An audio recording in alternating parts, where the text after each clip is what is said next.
Halo, Assalamualaikum anak-anak kelas 4. Hari ini kita akan membahas soal-soal di tema 1 ya. Mulai dari soal-soal tema 1 yang dikerjakan hari Jumat dan sebagian soal-soal ulangan. Yuk langsung kita lihat. Nah, untuk soal pertama, sebutkan suku yang terkenal di Indonesia kecuali. Nah, isinya yaitu C suku Maya. Jadi tidak ada ya di Indonesia suku Maya. Nah, kemudian suku yang ada di Pulau Jawa, Indonesia adalah isinya adalah A. Suku Sunda, suku Jawa, dan suku Betawi. Nah, jadi di Pulau Jawa itu ada suku Sunda, suku Jawa, suku Betawi, suku Baduy, suku Madura, suku Tengger, dan suku Cirebon.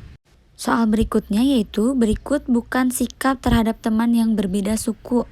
Nah, jadi sikap yang tidak boleh dilakukan terhadap teman yang berbeda suku, yaitu isinya D. Saling membedakan. Selanjutnya, kalimat penjelas dalam sebuah paragraf untuk menjelaskan kalimat utama disebut B. Gagasan pendukung atau gagasan penjelas ya. Nah, di sini sudah dijelaskan ya bahwa gagasan pendukung itu adalah tambahan informasi untuk gagasan pokok atau gagasan utama. Soal selanjutnya yaitu pokok masalah yang mendasari cerita yang bersifat implisit atau kata-kata kunci. Disebut apa ya? Nah, jawabannya adalah A. Gagasan utama. Soal selanjutnya, suatu topik yang dibahas pada suatu teks adalah, berarti ini kata kuncinya ya dari teks tersebut, maka jawabannya adalah C. Gagasan pokok. Nah, jadi gagasan pokok itu adalah ide utama yang dibahas di suatu teks atau bacaan. Selanjutnya, gagasan pokok bisa terletak di mana saja kecuali isinya yaitu di tengah paragraf. Jadi gagasan pokok itu ada di awal, di akhir, dan di awal dan di akhir. Soal selanjutnya, cara mengetahui gagasan pokok dari teks lisan adalah isinya adalah C. Mendengarkan dengan fokus, karena ini adalah teks lisan ya. Kalau teks lisan itu dibacakan oleh orang lain, jadi kita harus fokus untuk mendengarkannya. Selanjutnya, rumah adat dari Jawa Tengah yaitu rumah joglo ya, isinya B. Bisa langsung dilihat ya anak-anak, rumah joglonya seperti ini. Kemudian selanjutnya, berikut yang merupakan sumber bunyi yang ada di rumah.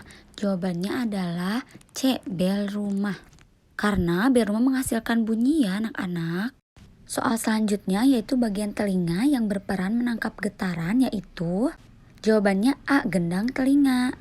Nah, jadi gendang telinga itu berfungsi untuk menangkap suara dari luar. Soal berikutnya, gambar di atas merupakan salah satu sifat bunyi, yaitu jawabannya adalah A ya, dapat merambat. Nah, jadi bunyi itu merambat ya. Bisa dilihat nih di percobaan 1 bahwa bunyi itu merambat melalui udara. Kemudian di percobaan kedua bahwa bunyi itu merambat melalui benda padat. Dan juga bunyi itu merambat melalui benda cair. Nah, kemarin juga ada soal yang seperti ini ya. Gambar di bawah merupakan salah satu sifat bunyi, yaitu berarti jawabannya apa nih? Coba ada yang tahu nggak? Betul ya, jawabannya adalah B. Bahwa dapat merambat melalui benda padat, cair, dan gas. Untuk soal selanjutnya yaitu jelaskan yang kamu ketahui tentang gambar tersebut. Sudah banyak yang betul ya bahwa ini adalah rumah gadang dari suku Minang. Nah, soal selanjutnya, menurutmu mengapa suara di bioskop itu tidak terdengar sampai keluar studio? Nah, jadi dinding bioskop itu dilapisi oleh karpet-karpet yang sangat tebal. Nah, kan karpet itu mempunyai permukaan yang lunak sehingga dapat menyerap bunyi. Sehingga suara yang di dalam studio itu tidak terdengar sampai luar. Jadi jawabannya B ya anak-anak.